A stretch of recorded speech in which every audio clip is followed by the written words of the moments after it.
Hello, everybody, and welcome to another episode of Make Mine Mayday, the show all about the MC2 and Spider-Girl's world. I'm Zach Joyner, your friendly neighborhood webmaster and co-host of the show. And before we get started, we want to let everybody know, give a special thanks to our friends at patreon.com/Spidey Network. Vinkman, Scott, Jurgen, and Greg, thank you for your help and your contributions to the website.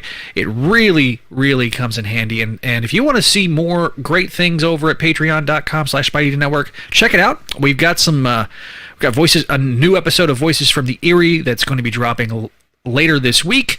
Going to be already out for our Patreons, and they'll be getting those shows a week early. We'll have some more early episodes of the audio form early on our Patreon page. And coming soon, we're going to have our new commentaries shows that will be Patreon only. It'll be us talking about various Spider-Man cartoons and probably do some Spider-Man movies in there and other Spider-Man media. I'm really, really excited about that. Stay tuned for that. Of course, we got our other great shows like ASM Classics, Season 2 starting in February, and we've got more episodes of Spidey Dude Experience out right now. We'll have another one next week as well, as of this recording. Before we get started, we just want to let everybody know that these episodes are pre-recorded, and as such, there's going to be some references, possibly to some visual aids, and we'll have live comments being done. So if you want to join the fun, be sure to like, share, and subscribe on our Facebook page as well as our YouTube page. Facebook at Spidey Dude Network and YouTube, youtube.com/Spidey Dude Radio Network. So without further ado, hello everybody. As I take myself off, and I am, of course, hello, I'm here, and of course we've got Kelly. Hello. As I was going to do applause, but I decided not to. Okay. Oh, hello, Kelly. Hello. Welcome. It's been a week. It has been. I don't know how much you want to get into how much of a week it's been. No, I don't. It's just, we're going through it, you guys. It's a very weird mirroring situation that we're going through right now. Yeah, we just... Parker luck hit both of us for no good reason. We were doing so good, too. Yeah, so we won't get into the details, but it's been a week. No, we won't get into the details. All I have to say, though, is just I might be going a little slower in how I talk than normal. Just let it ride. Yeah, right let Kelly... My voice is a little weak. I'm sorry. Yeah, and just don't be a jerk. That's the moral of today's episode. Really, it really is. Don't be selfish. Don't be a jerk. Don't be a Nova, okay? Yeah. You know, even Nova wouldn't do this, but you know who would do this? Who? Loki. Yeah, probably. Yeah. Star of Disney Plus show. I like him better than... Well, not that version. This one. Comic one. Yeah, comic one kind of looked... There was one that kind of looked like a comic version, I guess. Yeah, that's true. Spoilers for a 6-month-old show. At this point, if you don't have Disney Plus, what are you doing? Listen, it still is the best probably value in entertainment. Like even really more so. Is. Yeah. More so than even Netflix, I think, just because of what you get with Disney Plus. So. Oh, I literally just have HBO and Disney Plus. I do have Showtime still, but that's because I did the 6-month trial at $3.99. So yeah, we're gonna probably be cutting the cord. I think it just makes too much sense because we already have almost all the streaming services anyway. Yeah, join the streaming side. I haven't had cable in a long time. Yeah, we have the same internet provider, so we hopefully, knock on wood, they don't throttle me like they have been. Here's hoping. All right, so enough about us. Let's get on to the part of the episode. So we do have some Funko news. We do, although I'll believe it when I see it. But right after, literally almost it was the next day after we recorded last episode, and I went through my whole story and rant about Pop in the Box. They did send out an email advising that the new shipping date for the Funko Pop, the Spider-Girl Funko Pop, will be on February 18th, 2022. Obviously, your ship date might be a little earlier than that, might be a little later than that, kind of depends on their manpower, but it should be around that time. So I'm expecting by the end of February we should have our Funko Pops. Fingers crossed. I mean, they will literally just look like this, but with the Pop in the Box sticker that I was saying they had some problems with. Yeah. We're all waiting on a sticker. Yeah, and I did use the credits that they gave me because I needed to clear that out so I never deal with them again. I used it on a glow-in-the-dark April, so because why not? Yeah, 0 out of 10 would not recommend them, at least at this point, until I see it in hand. Hello, Kelly and Zach. Soflo says Ryan Reed got the email too. He too has been hit with bad stuff this week, still recovering. Is it because we're Spider-Man fans? I think I think it's because we all went and saw Spider-Man. To quote SNL, stop going to see Spider-Man. No. Definitely didn't come from Spider-Man. It's just because we're Spider-Man fans that obviously Parker luck hits us all. Yes, that is 100% true. So this episode, if you didn't see the card that we had up there, we are covering Last Heroes Standing. So, Last Hero Standing. I almost said Last Planet Standing. I've said that to myself 4 times. No, I keep doing it all the time. I switch them up all the time. But the way that I started to remember it is this is Last Hero, and then our Last Planet's going to be a special when we do our little springtime break because our schedules get crazy after March. So yeah, so definitely have a couple episodes. This is our second episode of January. So yes. I'm still working on the audio, guys. I'm sorry. I've been running around myself ragged lately. So it's okay. It is A-okay. So hopefully we get the Funko. We will do a full review of the Funko when we finally have them in hand. It'll probably, what is it? Let me look at the Google Calendar real fast. There's no other, I don't think we have any other news, do we? Not particularly. I mean, nothing on the Mayday front. There's more.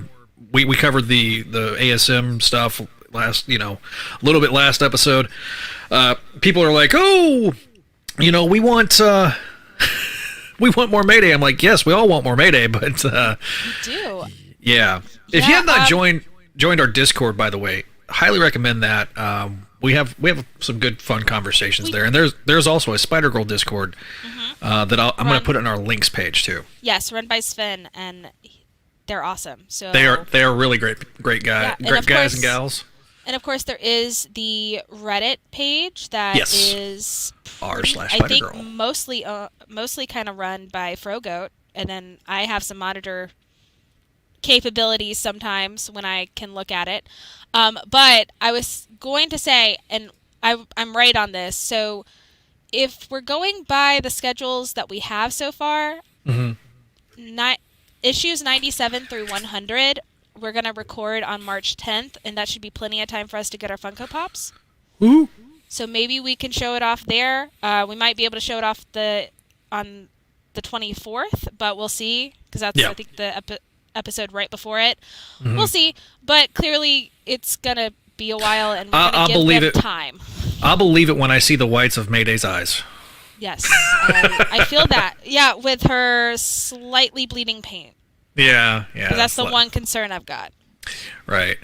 So, we like to go through, before we get into the details of the review, we like to go through with the history of what was going on at Marvel at the time. And so, this is a very important touchstone, milestone moment.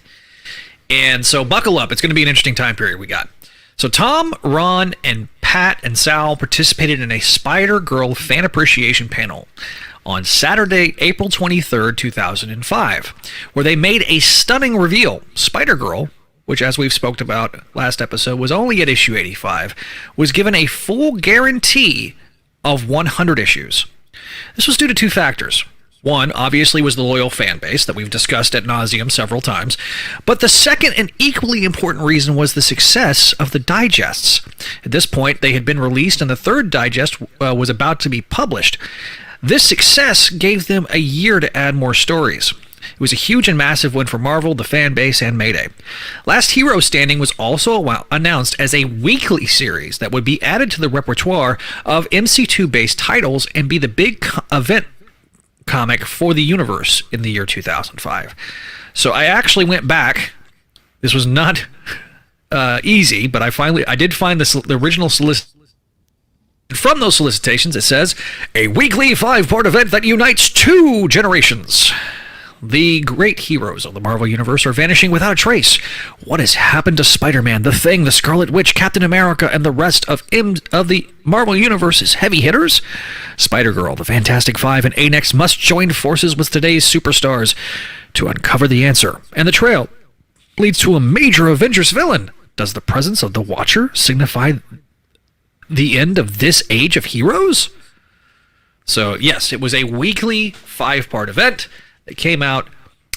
We talked about that there was some preview pages over the last couple of issues leading up to it.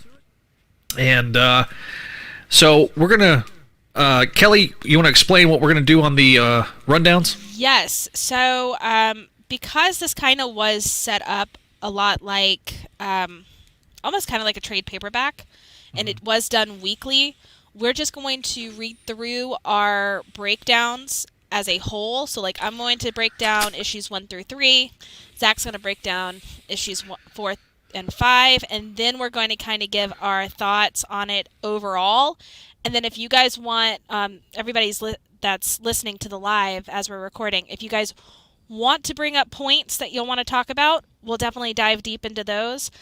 But otherwise, we're just going to kind of give our thoughts and dive deep in on it as a whole, since it is, like, honestly, it really does read more like a trade paperback as an event. So, yeah, and considering the era of which this was being published, 2005, that was definitely the thing that was in vogue. I mean, for reference, for those that remember, this was around the time that, like, House of M was being published around this same time as well. So the writing for the trade was definitely the thing, you know. By this point, this was also the point where Peter was moving in with the Avengers and during the JMS run, and et cetera, et cetera. So that kind of gives, hopefully, people a frame of reference that may not know exactly when this was published and what was going on at Marvel at the time. So with that, I turn it over to you, Kelly. Yes, all right. So, Last Hero Standing, issue 1, it came out June 1st, 2005. Solicitation is August 2005. And the trade paperback came out September 28th, 2005, for anybody that wants to know that. So, The Watcher goes through what we saw in the preview sneak peeks of last issue, with Wolverine and half of the Lady Hawks seemingly going missing. The Watcher explains who he is and what he does, basically, and he announces to us, the reader, that with great sorrow that he sees the planet is racing towards a pivotal moment that may signal the end of the Age of Heroes. The Watcher explains the Age of Heroes within the MC2, and we start our story with our newer Avengers and Captain America running through a team-building training exercise. Cap gets hit, and he starts to feel his age and wonders if he should be leading this team or hanging it up. Tony visits Wanda, who is comatose still and has now been moved to a hospital. He seems to make a point to visit her as often as he can, and as he's leaving, he hears a weird sound and goes back to check on Wanda to find her gone and a large hole where her hospital bed was. We cut to May changing her baby brother's diaper, while Peter comes in with 2 cups of coffee, and this is where I get the vanilla hazelnut cinnamon mixture when I do my Starbucks order. and they speak about heroes going missing last night, and Peter asks May to be careful.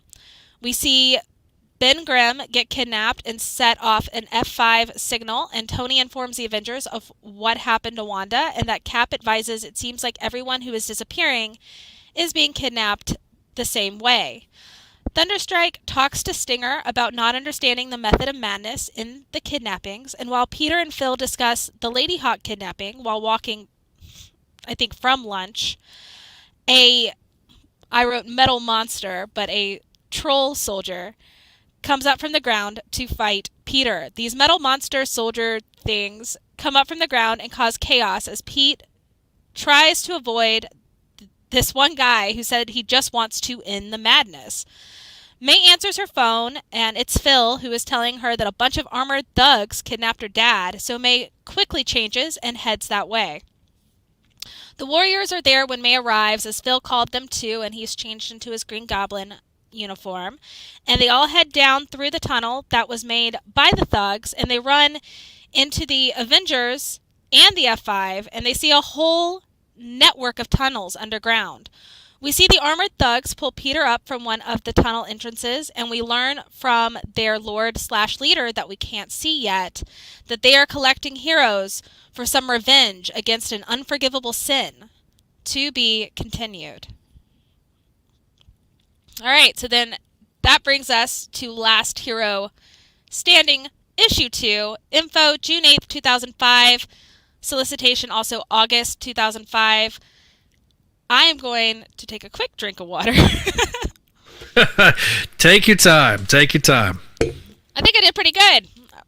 That was exceptional. Pretty good. Yeah. That was good, considering that your voice has been compromised. My voice is not doing too great, but I'm doing pretty good. All right, so for issue number 2, we start with Magus is shunning Doctor Strange. I don't know why I wrote shun, but all right. All right, earlier me. But Doctor Strange, who was trying to get him to help with the Defenders and also keep an eye on him, which Magus does not want anyone's help and thinks he can solve these kidnappings on his own. So he astral projects and goes through the tunnels only to find a green glowing black form who takes a hold of his astral projection and brings him back to his body only to also kidnap him. At the Avengers compound, Thunderstrike catches Captain America in a workout where Cap goes on about how he's getting old and feeling like he's just not who he used to be anymore. But Thunderstrike tells him that that's not true and they still need him as an Avenger and that he still believes in him and they will still follow him, not really to the end of the line, but you get it.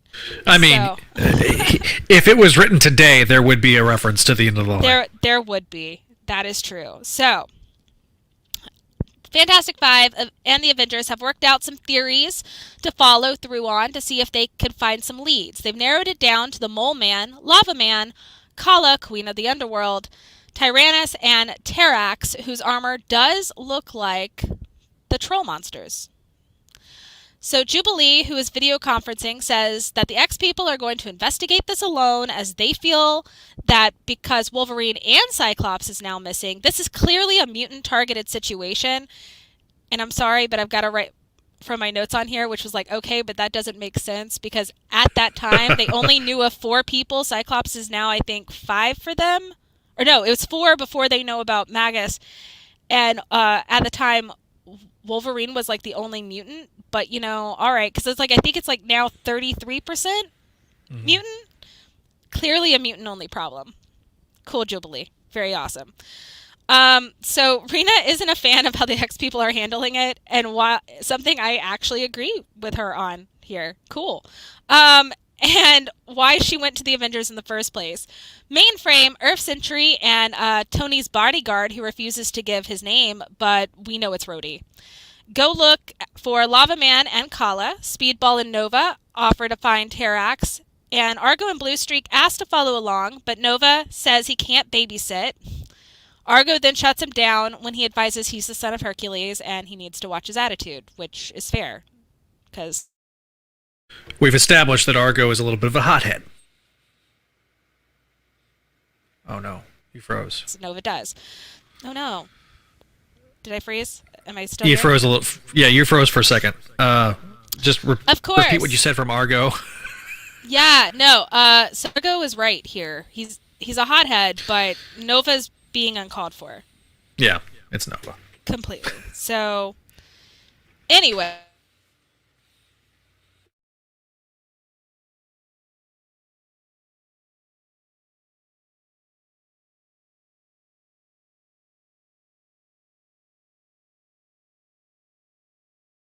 Strike Captain America, J2, and he's blind, he's old.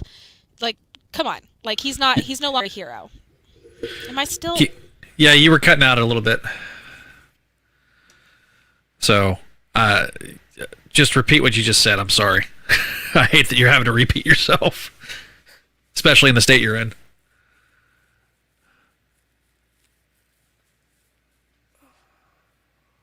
Making a mental note. Bear with us, guys.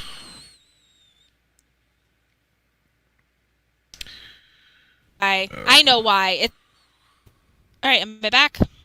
You're back. You're back now. Okay. Okay, I was trying to send a text to my horrible roommate who refuses to risk me. So, because I'm pretty sure that that's why the internet's bad right now. But let's hope this has been. I'm so sorry, guys. No, you're good. So, you're good. it's been a day, y'all. All right,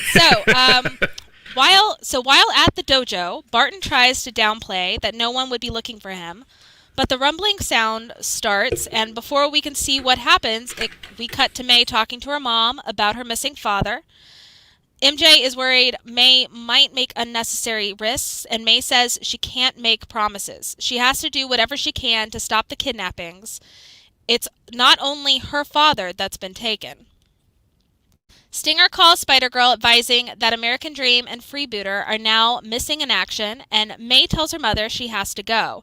They hug, and May swings away towards the dojo. Fantastic Five finds out that Mole Man seems to be deceased, or at least there is a memorial there and nobody around. So they are back to square one on that part of the kidnapping. It's definitely not Mole Man. Spider-Girl heads to the dojo and meets with Captain America and Thunderstrike. J2 and Wild Thing already had a head start as Rena was trying to stay on the kidnapper's scent, as her father's scent kind of disappeared in the middle of the tunnels, and she's afraid it's happened again. As everyone catches up, Wild Thing says it's like they're getting zapped to another dimension or something, and Thunderstrike has a hunch, and he blasts away some rocks, showing that it is a interdimensional gateway.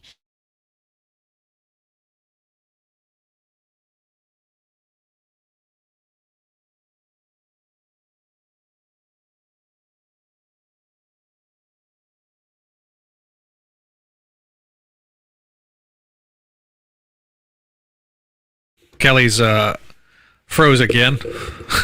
Last thing we heard was interdimensional gateway. So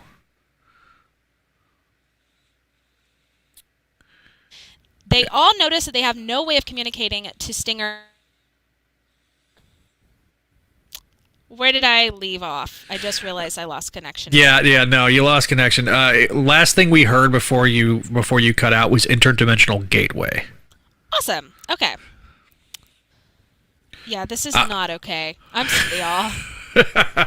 What a Murphy kind of day. Yeah, I know, Vickman. Vickman says, "Oh no, I thought Kelly's bad internet days were over," which you would. So did I. I apparently not. But again, today is a day where I've talked to you about what normally happens on days like this. So yeah. Yeah. All right. Yeah. So I'm trying to find so it's right after Thunderstrike blows it up. All right. So they all notice they have no way of communicating to Stinger at HQ unless someone goes up to the surface. Wild Thing jumps in head first to save her dad. J2 goes after Wild Thing. Thunderstrike follows J2, and Captain America tells Spider-Girl to go up to the surface while he and the group save their fellow Avengers. Not one to not join in on the action, Spider-Girl follows everyone else into the portal. As May follows in, she sees this huge fight with these troll soldiers going on, and Captain America tells her she's disobeying his direct order, which Spider-Girl quips back that he can kiss her web-covered butt. With respect, but, fair. Spider-Girl... Yes, huh? I said a little bit. A little bit. All right. So Spider-Girl leaps into action to help with the fight and asks, where are they? Thunderstrike thinks they're in Asgard, and Spider-Girl doesn't believe that Asgard is real. But they're too much in the thick of it to really worry about seeing the sights, and Cap speaks his very classic Avengers Assemble, and they fight They fight these soldiers as a soldier runs to his master, Loki, to tell him what's happening. This is all a part of Loki's plan, and he doesn't think that the heroes will prevail. Uh-oh. Loki waxes on about how he's hated how he led to the formation of the Avengers, so he's going to use those mistakes to plan their foil and downfall for the age, basically for the downfall of the Age of Heroes, to be continued. All right. And that takes us to issue 3. Woo! More water. As Kelly takes another drink of water. Hopefully that there won't be any more interruptions. Here's hoping.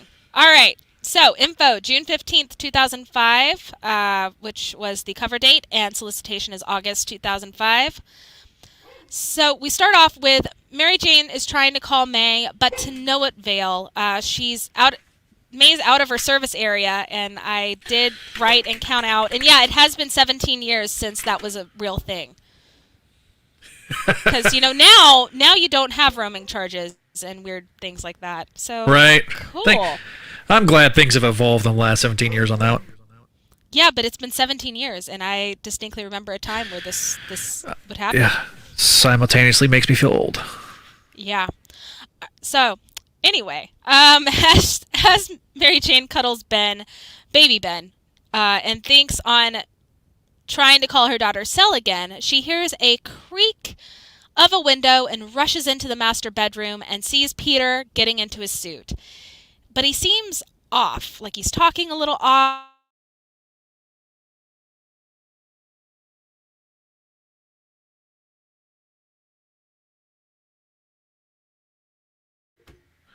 Okay, Kelly cut out again.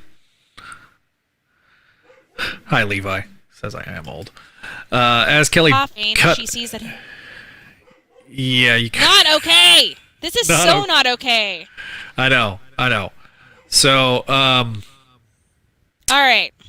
Yeah, he seems off. Like that was the last thing we heard. Yes. Okay. So Peter seems really, really off, and as he's talking really weird, and as he turns to Mary Jane, see his eyes are dark and glowing. This terrifies MJ, and she asks where her daughter is. We cut to our heroes fighting more soldiers on Asgard. And for some reason, that particular page does not like to load on Marvel Unlimited, just so y'all understand that. It will, but it takes a while. So once it finally loaded, I was able to see that as everyone is fighting, Cap realizes they need to regroup, but they are outnumbered heavily, and Thunderstrike advises they really don't have an option to fall back, and Wild Thing seems to be enjoying herself, maybe a little too much, as she starts clobbering a troll to the point that Captain America thinks she's being too rough and tries to stop her, which gets Rena hurt as she stops her slicing and dicing to grab Cap's shield that he's thrown at her, and it leaves her vulnerable for a soldier to tackle her down. This gives the trolls a means to beat down Captain America and Thunderstrike, so Spider-Girl convinces J2, along with Thunderstrike's orders, to retreat, and Captain America sees this as J2 deserting his teammates. And I went, ugh, dude. All right, we still good? Yes, we're still good. Yay! All right. So Dark Devil is doing his normal Manhattan rounds when he sees Spider-Man getting a bit too rough with common hijackers. And then Spider-Man starts going in on Dark Devil, and Spider-Man is talking all about how he needs to be more proactive on crime and all lawbreakers.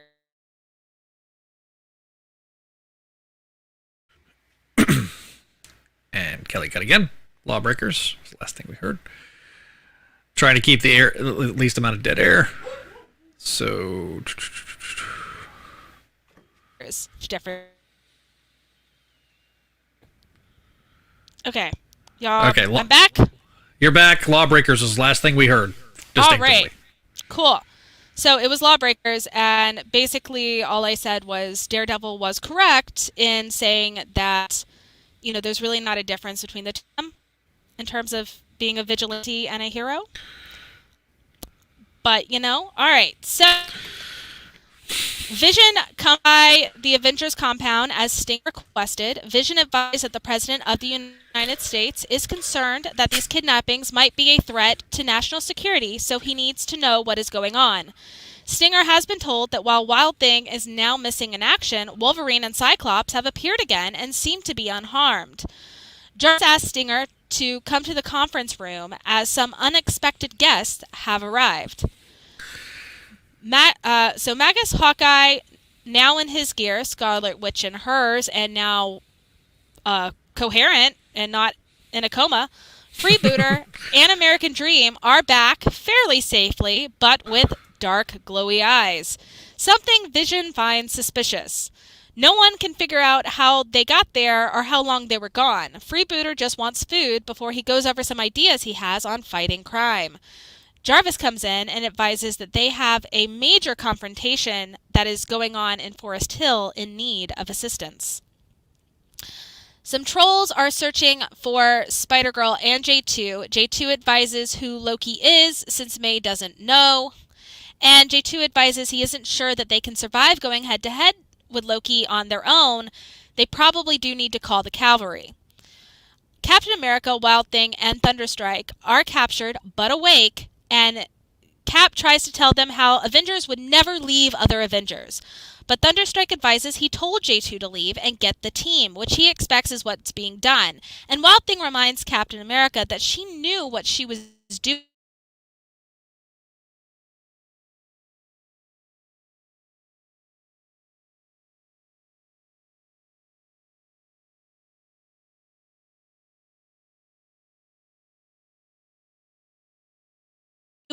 And he didn't trust her, as he's moved everyone kidnapped he's removed everyone's kindness and integrity and compassion to basically make them essentially inhuman robots driven by their drive to rid the world of crime. It's kind of a very there was DC Elseworld quite like this with Superman. Yeah, it kind of feels a little bit of Kingdom Come-ish. Yes, a tiny bit. So basically, Wild Thing and Thunderstrike keep trying to get out of their chains when they hear a different kind of thumping and rumbling, and see J2 and Spider-Girl busting them out of their holding area. Yay! Woo-hoo! Cap apologizes for misjudging the teens on the group, which Spider-Girl accepts, though it was an unexpected apology, and she kind of isn't sure why she's getting it. Mm-hmm. And advises that they need to see the next cave. In the amber tomb crystal things that Loki was hiding the heroes in, now there only lies Nova, who Spider-Girl jokingly says that if it was up to her, she might leave him in there. I mean, it was mostly a joke. Yeah. Considering if this is your first time listening, there's been a bit of an antagonistic relationship between the two, between Nova and her, especially from Nova to her. Nova and everybody. Yeah. But anyway. Yeah, that's true. Anyway, Cap says Loki isn't a fool and must have realized that Thor would find this place eventually. But what goal was Loki trying to achieve here? Meanwhile, on Earth, Loki watches with glee as heroes fight heroes. And they're going to continue to fight until not a one still stands. To be continued. Then, all right, take a break, Kelly. Get you a couple of sips of water. Here we go. So last year was standing the exact same creative team as the last three issues. We open with a stunning splash page. I also want to comment that the shot of the Vision is the best since John Buscema, and I have to agree. It is great. Thanks, Ron. Ron Friends, a.k.a. the artist for the regular part of Spider-Girl. We open with a stunning splash page of Peter being held back by Hawkeye while Mainframe holds back Dark Devil. Loki, as a floating body of doom in his astral form, watches from the shadows. Hulk is over this nonsense and leaps off. Stinger's trying to get everyone to relocate to Avengers compound to get away from the civilians that are around. Meanwhile, our team of Nova, J2, Rena, Thunderstrike, Cap, and Mayday are fighting with some more trolls. Cap gets hit from behind, lamenting that his reflexes are slower than they used to be, when Thunderstrike takes the troll out and hands Cap back his shield. They then see a boat that takes you to Asgard. Back at Avengers compound, Magus is being questioned by Stinger, who tells everyone that their eyes are getting dark. He realizes the man who kidnapped him was... Cut to the home of Stephen Strange, star of Spider-Man No Way Home. Loki then shows up and a great battle ensues. While Loki doesn't think his power is matched by Strange, he knows that Strange can detect him, and as such his plan would fail. Remember, he must stay in the shadows and stay undetected.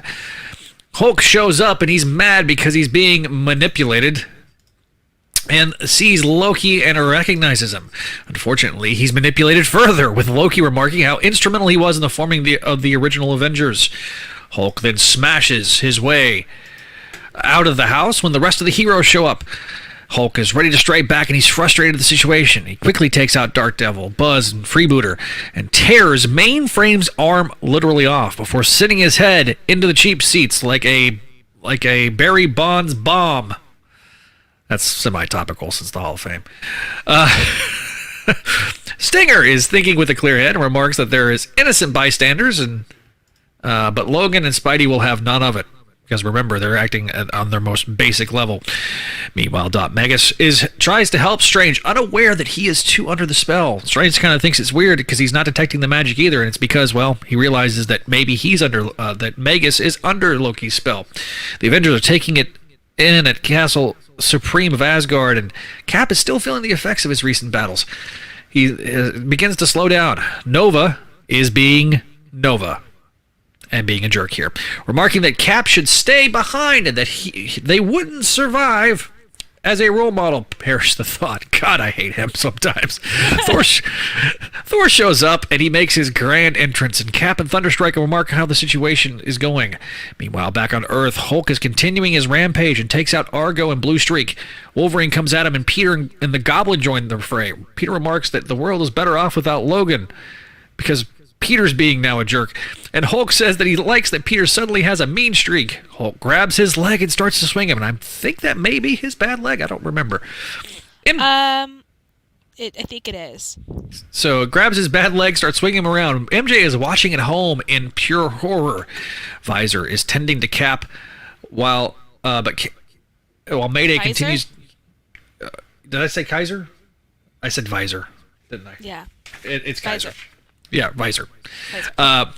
Is tending to Cap while Mayday continues to be kind of the reader in everybody's, in the situation, and just is in pure awe of Asgard. Visor fears that Cap's best days are behind him, but Cap knows he has to complete the mission.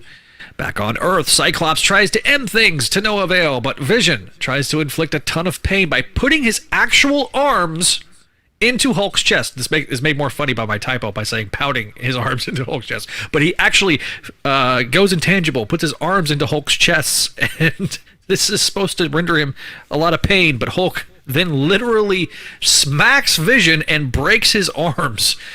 This just makes me go, ow. And he does it with a backhand, of all things. Thing then tries to do his best before getting his arm dislocated. Back at Asgard, they look upon the situation, and Thor isn't happy and vows vengeance. Cap remains silent, but he's ready to roll. To be concluded. To our final issue of the night. It begins on Earth once again as Hulk is fighting John Storm, the Human Torch. Hulk dispatches him with a fire hydrant, which Hulk literally throws at him. Ouch. Lyja, his wife, catches Johnny using her shape-shifting powers before Franklin attacks him with a psychic blast.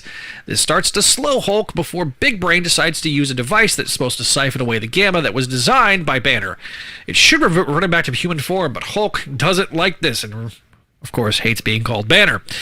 Loki is off to the side enjoying himself and is continuing to be amped up and continues to amp Hulk up, and once Loki does that, he begins to smash, sending pieces of rubble everywhere.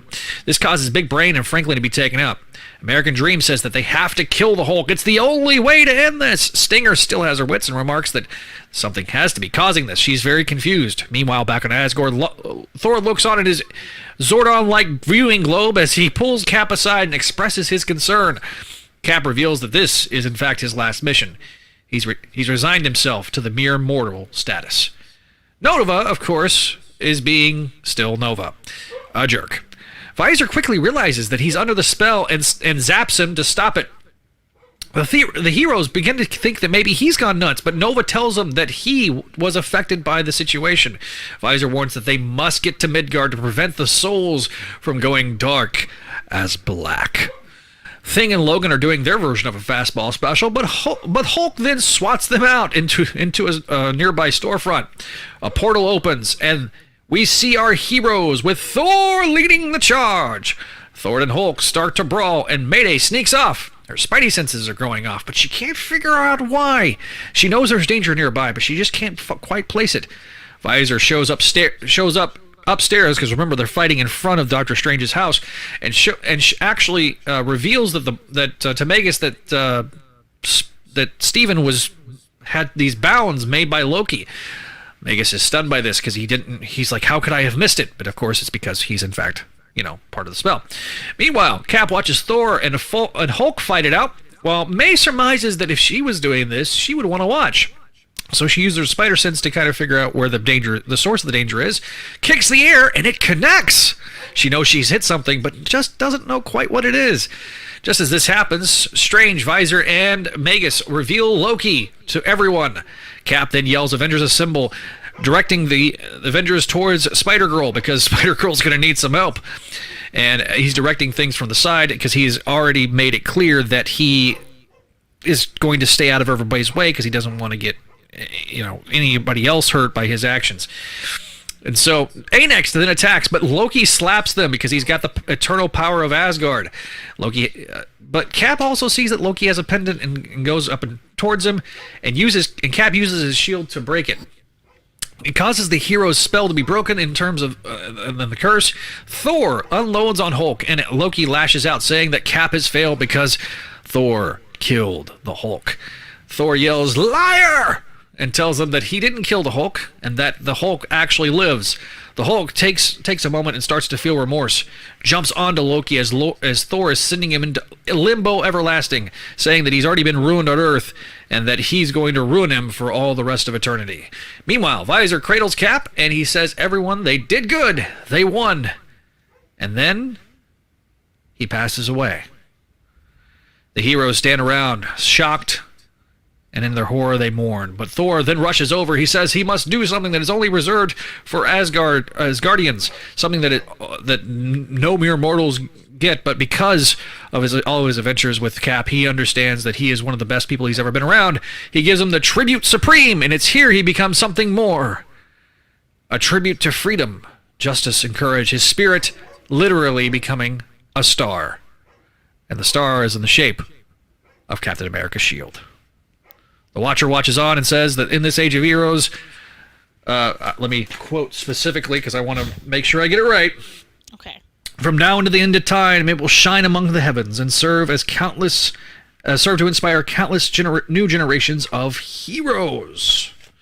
And that is the end of the story. Kelly? Yeah. All right. So, obviously, very much a super epic story. To me, this miniseries is completely jam-packed and clearly meant to be, like I said earlier, it really does feel like it's meant to be more of a trade back in the sense that it did come out once a week for a whole week, and then a couple months later it was already in trade, which I don't think happened that often in 2005. But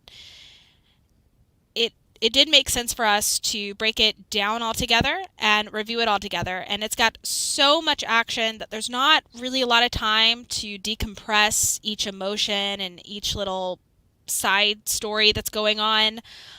So I personally want to just kind of focus on the main one, which is just showing us how Captain America, was feeling his age and kind of wondering why he was even needed.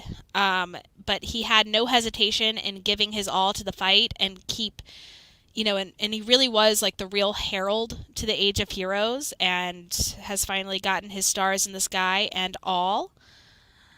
And, I do wish that there was more to say involving Mayday and Peter, but there's really not. It's pretty much what we said because it's a lot of action And, May trusting her gut with her spider sense is always a great moment. And as is whenever Peter gets to jump into his costume. But he was under a spell, and May kind of was just going through the motions to get her father back and save everybody else. Same with the X-People and Fantastic Five. To me, this really felt more like an Avengers story and a definite Captain America story, with good reason, and I enjoyed it a lot, and we obviously need to discuss it, but I don't really have a whole lot to say beyond it gives World 982 a reason to really show off how it was a great world for the Age of Heroes, and now it's almost like it's blessed with a Captain America shield constellation, which is pretty cool. And that's really all I've got as Zach leaves me. So, guys, is there any of our viewers watching, is there anything that y'all really want us to kind of deep dive on? Because like I said earlier, we were just going to kind of talk about it as a whole and see what you guys wanted to really pinpoint in when it came to this story.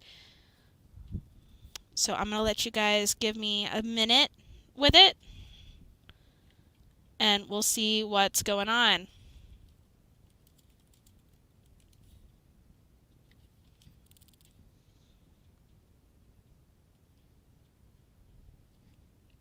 All right, so let's see if I still do not have access to play around as co-host. Darn it. But Ryan said that it's a great end for Cap and that it was a shock that it came out so fast. Are you talking about how each issue came out in a week? Or are you talking about how fast we were able to get through this episode and this breakdown?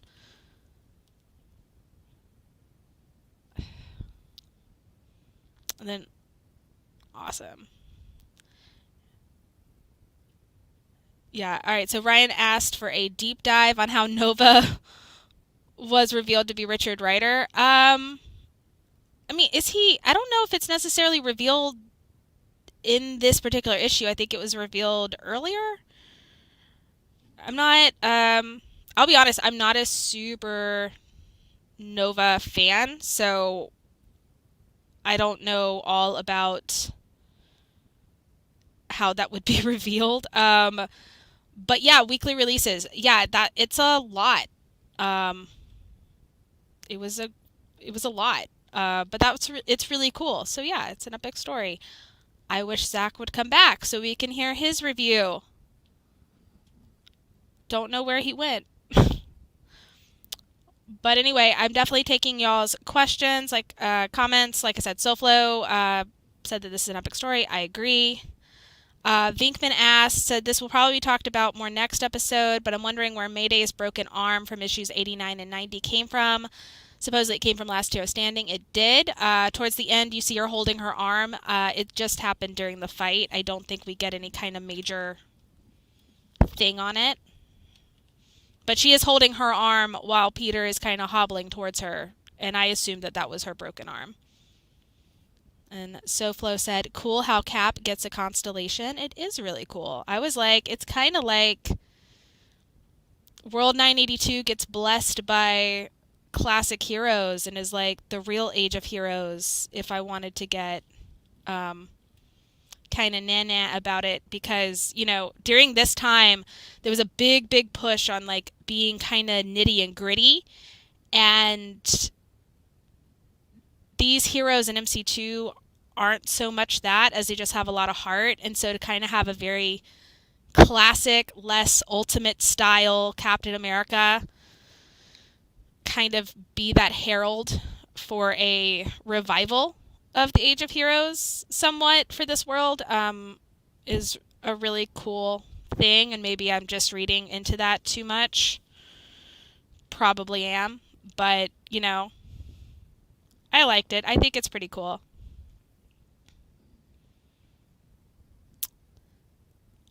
You left me again. So sorry, I had a dog emergency. Sorry. Anyway, I think we're okay. I answered some questions. Okay. I went through my review. So what is your review on it? Oh, all right. I'm back. Now you didn't even hear mine. So let's see how alike we are here. Okay, so for me, I'll say this. This is such a great celebration of both the MCU, the Marvel universe, and the MC2 universe. Because for me, like, I wasn't a guy that read Avengers all that much or read other books other than Spider-Man. So for this was me kind of, venturing out. I had started reading Avengers when Spidey joined the Avengers, but other than that, I really never read the Avengers all that much. So I never really read classic Avengers because we didn't have things like Marvel Unlimited. So for me, this story really did a great job serving as a bridge between both universes. And this is still one of my favorite Cap stories of all time. And as such, man. So, sorry, I'm being attacked by dogs. So, for me, it's one of those things where I really enjoyed this story for what it was. And I remember around this time, I was really getting into the message board. And I was really a part of the crawl space. And I was really getting a part of, the Spider-Girl message board at this point. Really the last probably year or so. So I have a lot of nostalgic feelings. I remember how excited I was when this was announced. I remember, could not wait to go get the books whenever they came out every week. I just loved what happened with this story, and I really enjoyed it so much. I think I relate more to Cap now than I probably did then, because there's some days where I wake up, I'm like, oh god, I'm too old for this, and I know it's just gonna get worse. Well, I mean, what I was saying, I kind of saw it as more like it is that older classic age of the hero and of the original kind of Avengers stuff. Because again, this was supposed to be like the new guys, the future, and so that's kind of the way that felt to me. Right. So it was less so about yeah, man, I'm getting old now, and more of just it's kind of more like this is their time to take the reins and move forward, at least in their world. Yeah, and it helps that because this is an alternate universe, there's actual legitimate stakes. And the way everybody kind of blended in together and came together was really cool to see. It was really exciting to see Spidey and Dark, even though they were at odds with each other. But it was always fun to see, because if you guys recall, I didn't start reading regularly till issue 65, and I didn't go back and get all the books until a lot later. So for me, looking back on it, I'm like, it was cool to see Dark Devil, and I knew who Dark Devil was. I had gotten the miniseries by that point, so I knew his history. So seeing him and Peter on the page was like a treat for me, and especially when this was coming out. And again, Pat did an incredible job. Him and Scott just absolutely killed it here. The artwork is phenomenal. I know. So it really did a good job. So Ron is pointing out some continuity errors. It is, yeah. Well, I mean, we definitely would have brought that up, but yes, there is a slight continuity error. But yeah. I mean, I feel like we've found slight little ones that people don't want to admit to. Not the creators, just fans just like it the way it is with Dark Devil. Right. Yeah. So. Yeah. It's not a prosthetic arm. It is more like a covering. Yeah. But it was a prosthetic arm. Yeah. So. It's fine. It's fine. It's Tom. He has the right to change. Yeah. He does. We can't argue that. Yeah. So it's one of those things that I just really enjoyed seeing, and I'll say this: one thing I did like, because I have the singles, and if you're reading this in trade form, I don't know if it's all on there, but the roster of characters that you see, it's in every issue, and it gets bigger. Yeah, it starts off small and it gets bigger and bigger to where, but it reminds me a lot of those foldouts that used to be in the 90s. Like very much so. And this is where not a centerfold, y'all. yeah. Just to So point in the 90s, right around in fact, What If 105 actually has the fold out, but that's the only one that does. Yeah. If you open it up and it had a gatefold cover, and inside the gatefold was, a basic bio of who are the stars of the issue, and as a result, you would kind of get like a recap. So if you didn't know who the characters was, it gave you kind of a brief bio of like who was going to be in the book, and this really much reminds me of that in these. Well, and so we do get those later. Yeah, I think for some reason not all of them are in Marvel Unlimited. Yeah, it doesn't. Some of them were in there, some of them were not. Just depends on the scans. Yeah. I really enjoyed the recap pages during this era. I always thought they were really well done. But yeah, for this one, just seeing the amount of cast and look, Tom and Pat, this is almost as big of a cast as JLA Avengers. Like it's a huge cast, and to be able to handle that, also coming out weekly, I think just made it that much more special. I don't know what kind of poor deadline that Pat was on, but my God. Yeah, Brian brought out that like it's almost amazing it came out weekly, but it did. Yeah, I mean, but I honestly think that the story was concocted, published or sent to Pat, and this was especially at a time too, for those that don't know, Marvel was having issues with getting things published on time. Daredevil Target has still never come out with its second issue. I mean, there were certain writers and certain artists that were not necessarily the most timely, and they didn't always like to meet their deadlines. And it's not an indictment; it's just the reality of the situation. And so for that, it literally, he's right. It is a miracle, but it's because I think we think back to those times and we're like, yeah, I think House of M got delayed twice, if I'm remembering correctly. I think so. But I mean, let's be fair here. Right now, we've got a lot of little minis and things that ultimately don't get past issue 10 that wind up severely delayed due to anything. And yeah, and right now, okay, like it's okay now. I know back then it was like fans got mad, but now it's kind of like you kind of just have to deal with it sometimes. Well, and especially like with the printing issues that we know we're seeing, and the lateness of people getting their books, they're not necessarily maybe not getting them on time and stuff like that. There is a lot of technical stuff that's going on that's beyond the writers and artists' control, truthfully. But in this particular era, it seemed like it was very much a problem of, scripts not getting turned in, they're getting solicited, they getting an issue getting released, and then it taking months. In the case of things like Evil That Men Do, years for it to be published. So it's just one of those things. So that's, I mean, it's not a Spider-Girl story, but it very much is an MC2 story. That's I think, and I mean, it's not billed as a Spider-Girl story either. Like, I mean, Obviously we are a Spider-Girl podcast, but we're encompassing all of MC2 because that really is her world. And that's kind of like, that would be my only biggest criticism with it, is like, I want more Mayday as a very annoying fan.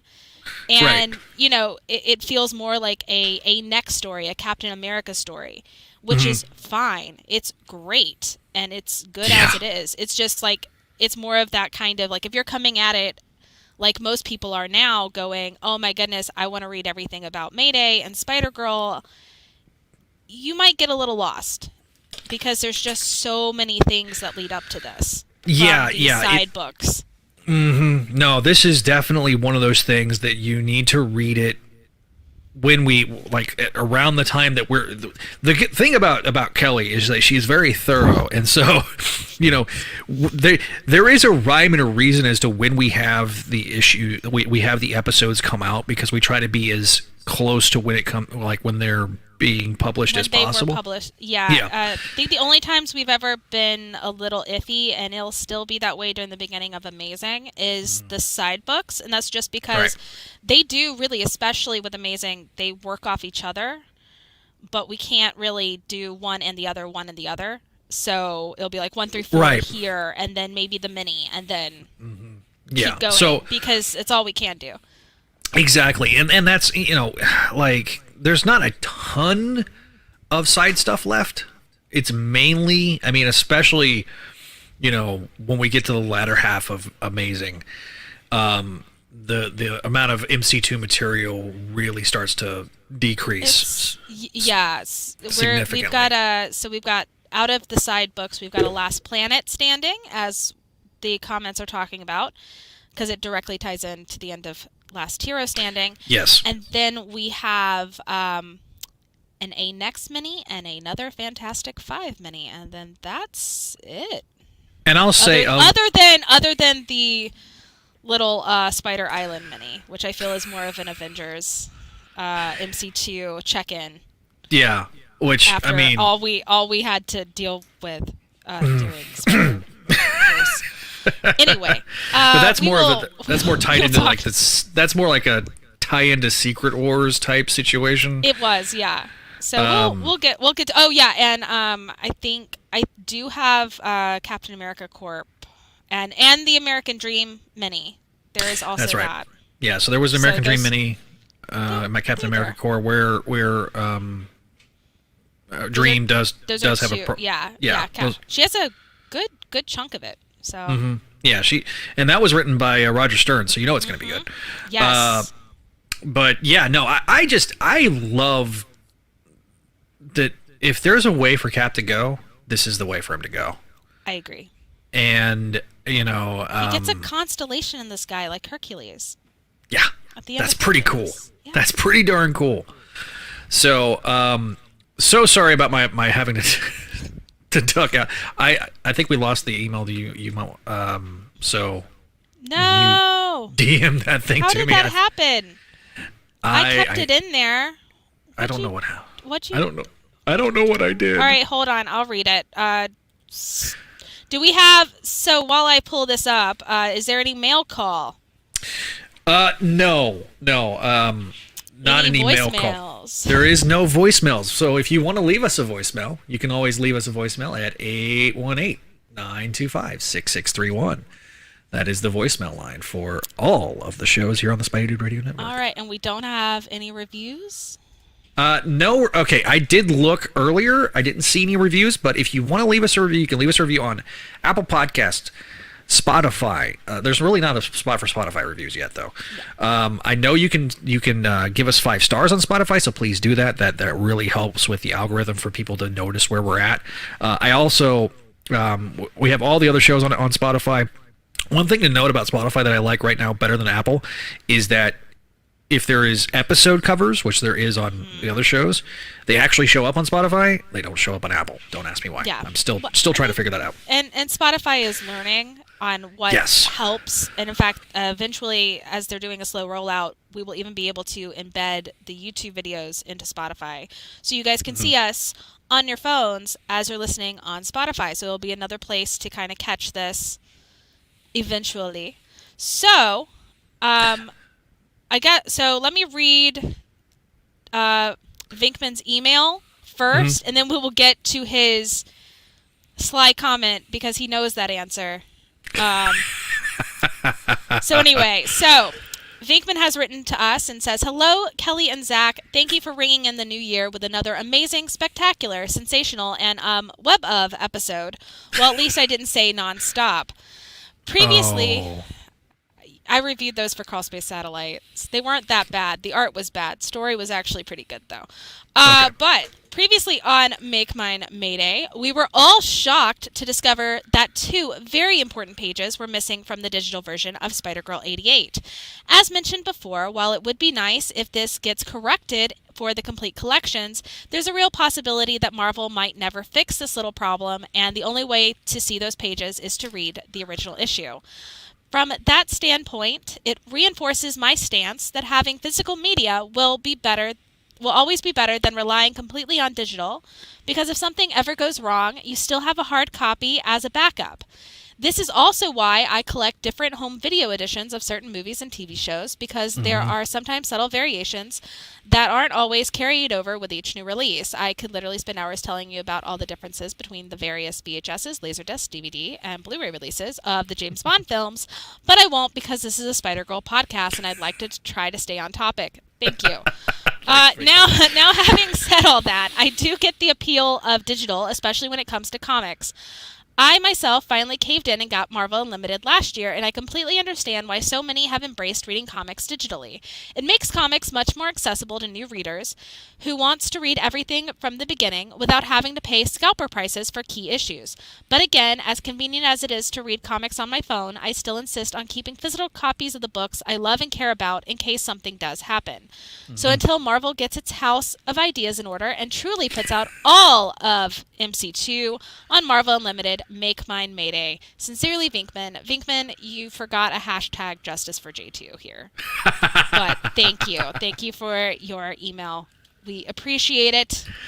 Thank you so much, Vinkman. He is one of our most ardent supporters, as evidenced by him being a Patreon subscriber. He's going to get some really cool exclusive stuff here pretty soon. Awesome. If you want to see what Vinkman looks like, you can always check out a couple episodes ago from when this was recorded. We did a Marvel Legends special, him and I, and we talked about all sorts of toys and fun things. So, and my wife also wants to say thank you to Vinkman for the nice gifts that he sent her. So she will. He sent Vision and Wanda, the Marvel Legends WandaVision Legends, so that was pretty cool of him. Very cool. So yeah, so his comment was, so Kelly, are you happier with this ending for Cap than Endgame? Yes. I think I've gone through that, but just like as a thing, the ending itself is not bad. It's once you think about all 10 years of storytelling, you realize what a giant plot hole this gives, and it literally ruins all of the MCU movies. So, thanks, plot hole, in terms of, like, again, when fan service makes sense, like in Spider-Man No Way Home, not saying spoilers, but when it makes sense, you have a better payoff. It just didn't. It was more, they were like, let's do fan service because y'all been waiting for 10 years, and it was like Senior-itis, the movie, and I didn't like the writing, but that's just me.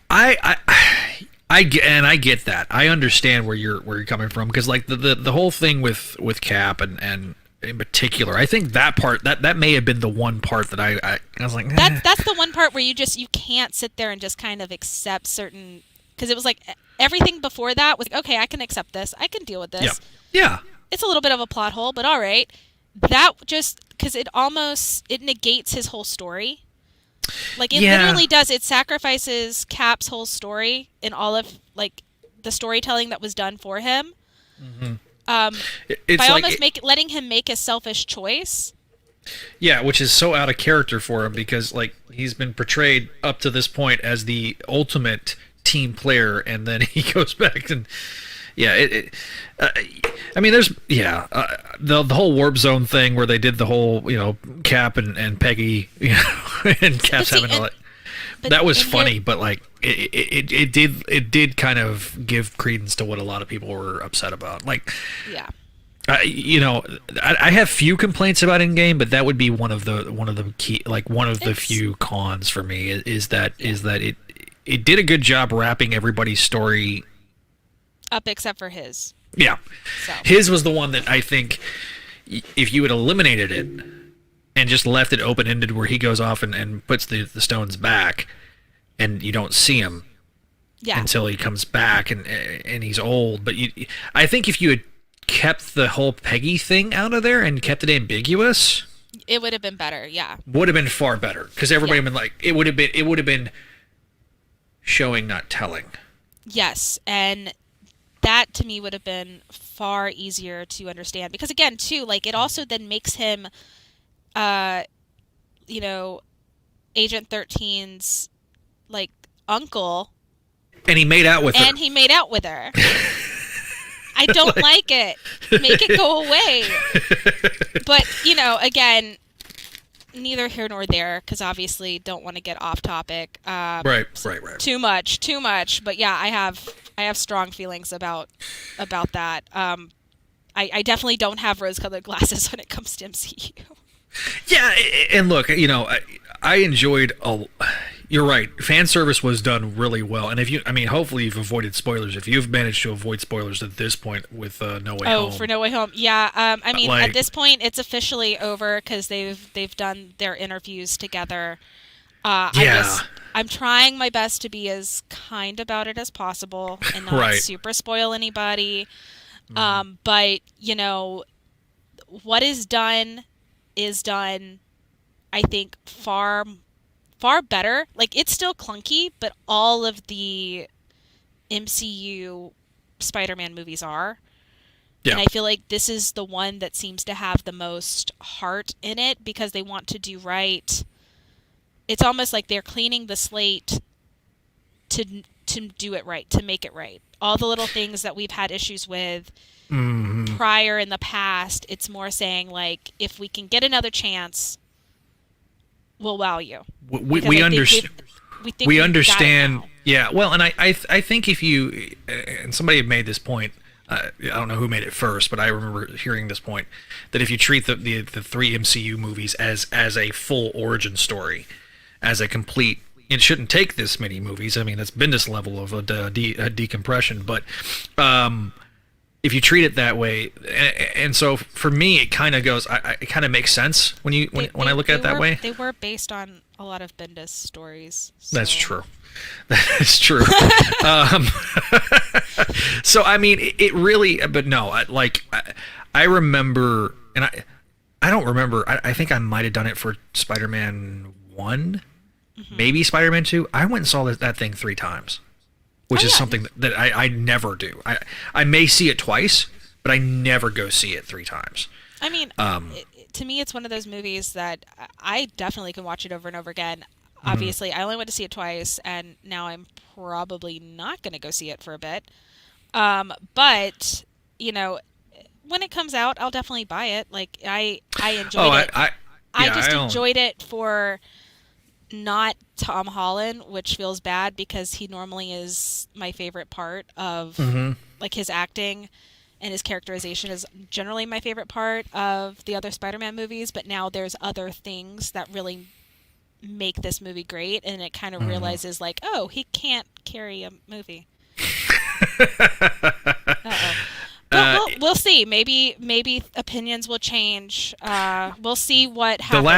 The last 5 minutes I thought were absolutely perfect, and encapsulated the right things about Spider-Man. Yeah. And I made a point on that Spider-Girl Discord at 3:00 in the morning this morning, when I was awoken by Waylon, because it's his birthday today. Oh, happy birthday, Waylon. Yeah. I have always said that the big difference between Spider-Girl and Peter, and the Parker Luck in particular, Parker Luck is always driven by irony. Yeah. It's not driven by being a loser. And far too often, writers tend to go into that realm as opposed to making it based off of just irony. So and I will say this. I do think that the definition of loser needs to be a little bit more defined, because the issue is that I think the thing with Spider-Man, and one of the strengths in the storytelling, is he does get knocked down a lot in every different area, like we all do, because that's life. And it's about how you deal with it. You don't let it overcome you. You keep going. So yeah, you might lose the fight, but you're not losing the war. If that makes sense. So yeah. That, I think, is something that doesn't always get translated well, depending on the writer, especially lately. I mean, not lately. You know what I mean? Like in the last 20 really, years. Yeah. Since, well, let's be frank, since the first reboot. Yeah. I mean, outside of the JMS run, I mean that's and the Paul Jenkins run. We There's some notable exceptions, but for the most part, the treating him like a loser, especially since '07, has been the norm, and it gets really really annoying. So it's just more how many times can he truly be down on his luck, or what they've been doing lately, which is bringing him really really high and then crashing him really really down low. there can be a happy medium, folks. Yeah, like it doesn't always have to be, let his body get taken over by Doc Ock and have him become a billionaire only to lose it, and then, then constantly make jokes about it. Like, Yeah. I mean, the story itself was bad to begin with. Like, the story should have never happened, personally. But Right. it, I enjoyed parts of it, it's old. but yeah. Yeah, it's Well, old now. The joke yeah, is old. Let's move yes. on. Yes, and we'll see what happens. I mean, we'll have a brand new shiny new #1, Volume 7. Yeah. It'll be fine. It'll be fine. It'll be fine. Just keep the legacy numbering, Marvel, please, for the love of God. Keep the legacy numbering on the books. Well, they have to if they really want to reach the milestones they want to reach. They're 6 issues away from 900. I don't understand. Well, think about it. Issue 1 happens beginning of the summer, and then as that push for the end of the year happens in those 900. Yeah. Well, and I think they're timing 900. I think almost to be where it's in August, which August was allegedly was the original. Yeah. So it's Kinda it's more starting summer, end of summer. Here's these big ticket items to Yeah. So get money. we'll take a few more comments. Any ones that I missed? SoFlo thinks that this book would have been a great Avengers movie. I agree. Actually, you know what? Not an Avengers movie, but a Disney Plus miniseries. That would be fun. That would be a lot of fun. Yeah. I too only. Matt Bird says, I too only read Spider-Man stories. Spider-Girl was an awesome olive branch of liking more of Marvel main groups of other heroes. So, again, this is written in a way that is so accessible, and I think I appreciated that when it was released. Ryan says he agrees about the happy medium. Free J2, good story good, bad art bad on Nonstop Spider-Man. I mean, it is. It's a great story. It's just the art, you couldn't tell where one person started and one person ended during a fight. It was awkward. Yeah.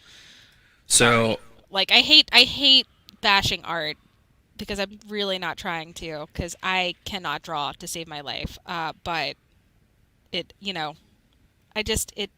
was hard to read because of the art, if that makes sense.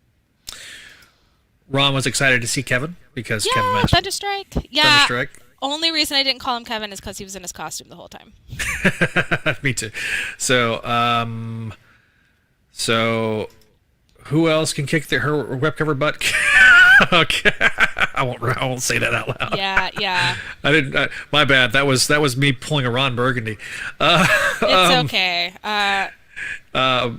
Yeah, it is. There is the symmetry there of Ryan. Ryan repoints this out that Loki did cause both the original and Anex teams to form. So he did. Yeah. If you have not read Anex or anything like that, you can always go back and listen to our archives. We did a whole episode devoted to Anex. It is also all on Marvel Unlimited, so yes, you can pick it up that way. I did not see any issues like I think Spider-Girl 88 is ultimately a fluke. Yeah. And because that's the one thing I think people forget about these scans. Most of the scans for Spider-Girl, especially these, literally got scanned en masse to start Marvel Unlimited in 2010, before it was never an app on your phone, or before we really had iPads and tablets. Right. It was a web browser comic page that you could pay a monthly subscription like you do now, and get it, so you didn't have to torrent it like some people did. Or, there was actually some physical media. There was some CDs. There was a CD collection that had a lot of the, ASM and Fantastic Four, I think, had it. Yes, yeah. And there was a DVD that also had, the first 525 issues of ASM. I bought the floppies, but, there were... I know a lot of people that got the torrents, especially like to use for art, clip art, and stuff like that.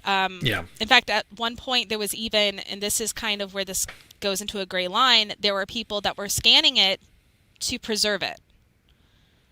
That was the entire intention of all the comics that they were scanning, was to preserve these comics for the future digitally, because they didn't at the time they didn't trust Marvel or DC or anybody to do so.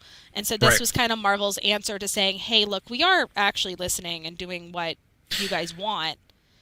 Let's see if this works. We do have a lot of these original issues. Like I know when Spencer started, he talked about how he went to like the Marvel Vault and went and like gathered up all the issues, all the issues of Spider-Man and reread them. So like I know that they're out there, and there's some collections that need to be more, and hopefully we get the rest of Spider-Girl. I'm hoping that they're gonna like you say, because I did notice in certain points in the trades or in the complete collections, like some of the issues, it feels like they pulled them from the original issues, and some they pulled scans from the digests. And so I'm just hoping whoever's editing it sees that the page is missing, and fixes it. And I'm not saying that they can't fix it, because they can. It's just the fact that it hasn't been fixed in, now it's basically almost 12 years. Yeah. So, well, and it's one of those things where it's something that we just now noticed, in a lot of ways. So, it's kind of like the same. It earlier, but right. But that's the one great thing about how we do the show and everything, about how we preserve it. So, we try to tell the story, and give everybody as much information about where all you can find it. And Vinkman's right. If you can find the original issues, do it. It's worth it. Yeah, Trust me. Definitely. I mean, definitely go find it. And I know that, like, for some reason, I think all comics are just increasing in price right now. Yep. But you can still find them for fairly, well, I've never seen them in the dollar bin, I'll put it that way. But they're not like too pricey compared to back issues, as old as they are. Yeah, What If 105 is the exception. I mean, honestly. Well, but I still don't. It still boggles my mind when people are like, "Oh my God, it's $300," and I'm like, "How?" Yeah. 30, 40, 50, man, cool. I feel like somebody's kind of pulling it a little bit. Right. One thing to talk about, the more things change, the more things stay the same. Because I'm sure we're going to start getting some more information about the new MCU Fantastic Four movie. As this is being published, a lot of the ads in here, for those that are not watching us, a lot of Chris Evans as Human Torch ads. The first Fantastic Four movie came out around the same time. So that was still, honestly, I think the hate that movie got was unjustified. I've always enjoyed it. I don't understand. It is so much fun. Like, is it, honestly, I think, like, story-wise, it holds up well. CGI, no, but honestly, any CGI at that point does not hold up well, other than Spider-Man. Yeah. So, yeah, I mean, go look at the first Raimi film, and you're like, there's some of the CGI is like, ooh. The rest of the CGI is like, oh, okay. But no, it just is. Too. But yeah, no, and I've talked about, once we get through a lot of the cartoons, I think one of the things that I'd like to do is go through, like, random comic book movies, and for our patrons, and like Fantastic Four is on that list. I think we've talked about doing, like, even like the Roger Corman film, just to watch it for posterity. I want to sit on that one. I don't think I've watched it in full. I've watched the documentary. But I don't think I've watched the full Roger Corman Fantastic Four. Somebody put it on YouTube, so I know. It's I just out haven't there. Watched it. Yeah, I've watched part. Me too. Like I know Paul has watched the whole thing, and he says that it's so bad it's good type thing. Like, he's like, no, it's legitimate. It wasn't meant to be seen. Right. So, MCU are newer scans because it looks nicer and has a 2019 copyright. The only one that hasn't been rescanned was the annual, which is weird. I actually don't think that they've all been. I think some of them were rescanned, but not all of them. No. I think that the copyright thing changed whenever they did their updates. Yes, I agree with. And I'm not saying that some didn't get cleaned up, but they didn't. because I have had Marvel Unlimited since it started in 2010 because they literally advertised Spectacular Spider-Girl, and I said, heck yeah. Also, I had found a glitch where if you use the Diet Dr. Pepper codes, it was adding on 30 days, so I got away with about 6 or 7 months before they caught on. They have in their dossier on you. They're like, oh yes, we remember this one. Oh, I'm sure. This is why they hate me. But listen, they've got one on me too. Okay, don't think that they don't. There's a giant file in like the depths in the vault of Marvel that are just like a dossier on every Spider-Girl fan and their threat level. Yeah. That's what I believe. But yeah, no, anyway, like I've had it since then. I've never stopped. Like, out of college, struggling with jobs, et cetera, et cetera. I've never once not paid for this. And those scans have not really changed too much. The only thing is like I said, I swear to you, I will swear on a Bible that in 2010, all of J2 was there at some point, and then suddenly half of it's gone. And I don't know why. But we'll see. I might just be really misremembering that, Right. Well, me too. I guess I thought it was all on there too, so. Yeah. But really, I mean, there's not much. The one thing I do want to mention before we head out too is Ryan is relaunching his Spider-Girl page. So once that happens, we will definitely be sharing it with everybody, and we'll put it. I'm going to recreate the old links page and definitely be up on our links page, and I will definitely be sharing it anywhere and everywhere. Once again, if you guys want to talk Spider-Girl, there's some great places like r/Spider-Girl on Reddit. You got our Discord, which you could find the link up on our front page of spidey-dude.com. I will be updating the events page as to when we go live next. So and I'll be working on that probably next week. Okay. So before we do go, we do need to at least state our next episode, which is obviously the girl who fell from Earth. So we're going to be going over Spider-Girl 89 through 92. So we're going to start with a very important issue for me, and then we'll also get into another run-in with Misery that we last saw in the annual. We'll get to learn the secrets of the Spider Shop, and Nancy stops by Forest Hills just to say hi, and there's shenanigans. So it's a little. These are 4 very much one-issue stories that kind of slowly start building to that major last story, and you really don't want to miss what's going to be a very fun episode. Even though we do have some heavier topics to discuss in the beginning, we'll have 3 really light, fun-hearted issues kind of to end it. And we should be talking about them on February 10th. I believe that date still works for us, but obviously if something changes, we will let you guys Hopefully know. we don't have as much issues as we've had today and tonight. I hope not. I hope things run smoothly going forward. I'm hoping that things are just, like I said, it's Murphy's Law, man. So, yeah. All right, so can I just be like straight up here on those? All right, so Samantha Maples and Chris Oppenheimer. I know for a fact Chris Oppenheimer has asked this before, and I have given in. I'm no longer giving in on the Spider-Girl mask. Any photos that you need, you can find on Instagram. And if you want to DM me specifically, we can talk about it, but I'm going to need to understand your why, because it's getting a little weird now. And I'm kind of pretty sure Samantha Maples and Chris Oppenheimer might be the same person. Okay, I don't know. Yeah, love that you're watching the episode. Yeah, no, I really do. I'm not trying to be mean. It's just it's a little weird because I haven't gotten them in a while, and now all of a sudden, the crawl space gets a weird spammy thing going on, and we've got these again. Yeah, at least they're not Russian bots. I keep getting hit with like Russian bots.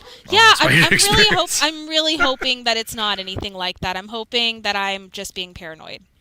Yeah, just send an email. I mean, look, send an email. Send me a DM. Like, that's all you need to do. Yeah, just send a DM. I mean, you can find her on the various social medias. But yeah, really, I mean, February 10th, like I said, like she said, will probably be the episode. So, with all that being said, we'll wrap this episode up. And wait. There you go. Wow. She was trying to wave bye, and I clicked on the thing first. No, it's fine. I just said bye. Yeah. My weak little voice. I've gone. You know what? We only did an hour and a half, but I think we did pretty good. Absolutely. Well, thank everybody. Thank you everybody for watching tonight. Those that are watching tonight, those of you listening to us on the audio versions, editions, be sure to give us a review. Give us 5 stars on your favorite podcasting app, such as Spotify, Apple Podcasts, Google Podcasts, and more. Of course, you can find us on our various social medias at Spidey Dude Network on Facebook, Twitter at Spidey Dude Radio, and at Make My Mayday for Kelly. YouTube is at Spidey Dude Radio Network, youtube.com/Spidey Dude Radio Network.